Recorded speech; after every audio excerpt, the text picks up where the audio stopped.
പാലക്കാട് ചെറുപ്പുളശ്ശേരിയിൽ ചായക്കടയ്ക്ക് മുന്നിൽ നിന്ന യുവാക്കൾക്കിടയിലേക്ക് pickup van ഇടിച്ചു കയറി ഒരു മരണം. മലപ്പുറം സ്വദേശിയായ യുവാവാണ് മരിച്ചത്. 4 യുവാക്കൾക്ക് പരിക്കേറ്റു.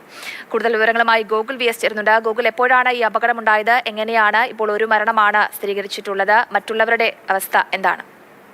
ഇന്ന് പുലർച്ചെ 2:30 ഈ അപകടമുണ്ടായത്. ഒരു രാത്രി പ്രവർത്തിക്കുന്ന ഒരു ഹോട്ടലിന് മുന്നിൽ നിൽക്കുകയായിരുന്നു ഈ ചെറുപ്പക്കാർ.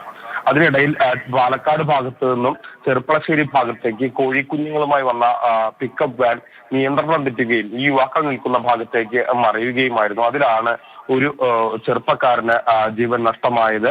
മലപ്പുറം സ്വദേശി തഹസീൽ എന്ന് പറയുന്ന യുവാവിനാണ് ജീവൻ നഷ്ടമായത്.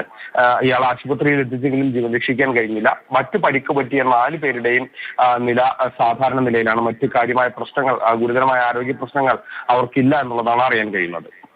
ശരി ഗോകുൽ, ചായക്കടയ്ക്ക് മുന്നിൽ നിന്ന യുവാക്കൾക്കിടയിലേക്കാണ് ഈ പിക്കപ്പ് വാന ഇടിച്ചു കയറിയത്. ഒരാൾക്ക് മരണവും സംഭവിച്ചിരിക്കുകയാണ്. മറ്റാളുകളുടെ പരിക്ക് അത്ര സാരമുള്ളതല്ല എന്നുള്ളതാണ് ഗോകുൽ വി എസ് റിപ്പോർട്ട് ചെയ്യുന്നത്.